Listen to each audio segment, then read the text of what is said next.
Another major Star Citizen patch, another major case of duping. CIG has very quickly patched this out, but it was in effect since the very launch of 4.0. So hundreds of millions of Space Zimbabwe bucks have already been printed, and the damage is already done.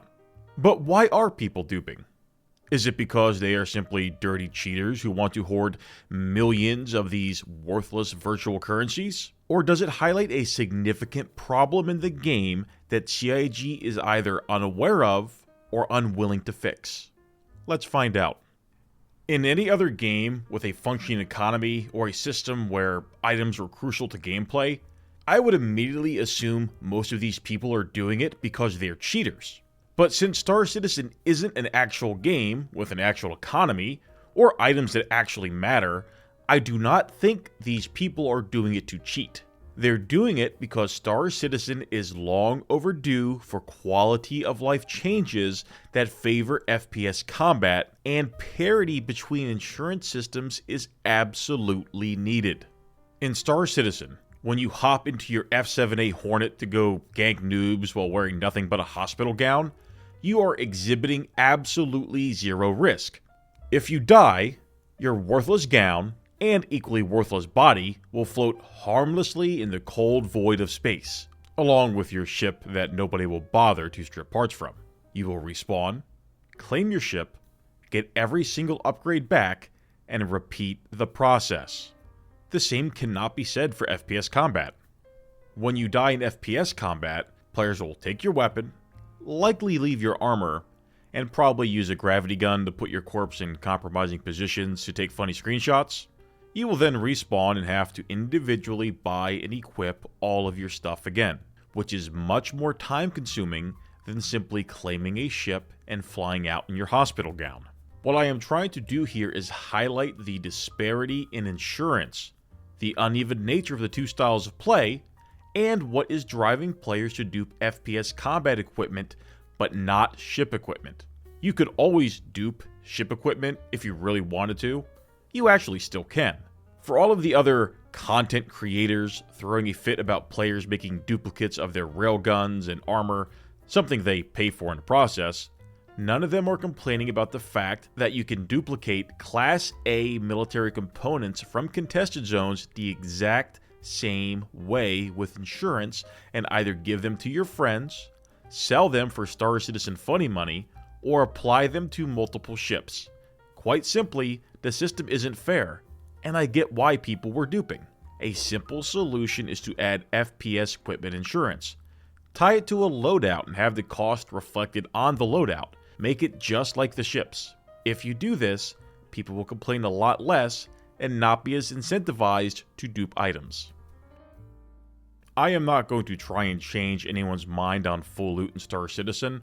I'd personally prefer a system where armor cannot be looted from players, but everything else they have could be.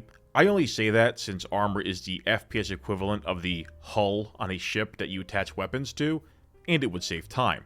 But what you see now, whether you perceive it to be cheating or not, is a small taste of what awaits Star Citizen in terms of cheating as the game gets further in development. As the stakes in the game rise, so do the motivations for players to cheat in order to save the progress they have worked for. Need I remind you that Tarkov has a player base where well over 60% are cheaters? How many of you did competitive RBGs in WoW back in the day, where players would rarely DDoS opposing team members to avoid losing rating? The higher the stakes, the more frequent the cheats. It's a simple fact. You cannot argue against this. I have no real solutions to this problem that CIG or the vocal PvP community would support. Full loot games do not bother me, but I think they are flawed in concept. Just remember this video the first time you're killed by a cheater who really wants something you have. Before I conclude this video, I want to share a thread I came across on Spectrum that really resonated with me.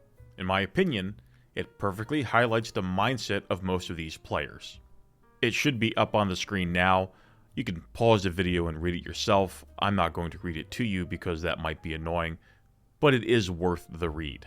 But I do want to comment on it. I think that this thread perfectly sums up what people's problems are with the current system and what drove them to do duping in the first place.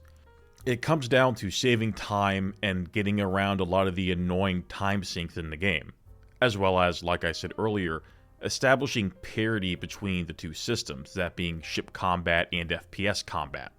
The author of the thread also makes a great point and supports everything I've always been saying about these full loot games, is that the concept of high risk, high reward very rarely ever works. Most people just have these great items collecting dust in their lockers or their inventory, and they're just afraid to use them.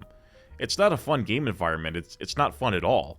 That's why these insurance systems exist in certain games like this in the first place, because players are just so incredibly risk adverse that they don't take these items out. I don't think anything's really going to change in that department, and again, like I said before, I'm take it or leave it when it comes to these full loot games. I don't prefer them, but I'm also not afraid of them. What I don't like is the type of player behavior that comes as a result of these full loot games. And the only way to really dial back that degenerate behavior, and I mean that from a gameplay point of degenerate, that type of degenerate behavior is to either make recovering from the loss relatively easy, like, say, Planetside 1, or just dial back the significance or the amount of things you can lose. When it comes to this, I think that the Division's Dark Zone was probably the best case of that risk versus reward, because you didn't lose what you went in with, but if you could not extract with the items, you lost those items. That to me was kind of the perfect balance for risk versus reward and people being willing to actually take good equipment into these zones and actually use it. Because even right now in Star Citizen, a game which, I've said it before, I'm going to say it again, the gear, the equipment, it doesn't matter. People still exhibit gear fear. And when other players are exhibiting severe amounts of gear fear, the game just gets very boring and it becomes a mockery of itself. And I'm seeing that now, and I don't like it. I just don't like it. Duping has been part of Star Citizen since 3.18. And despite CIG's most recent hotfix to address the latest issue, I've had numerous people demonstrate other ways to dupe items. Nothing has really been fixed. Are these people cheaters? Maybe.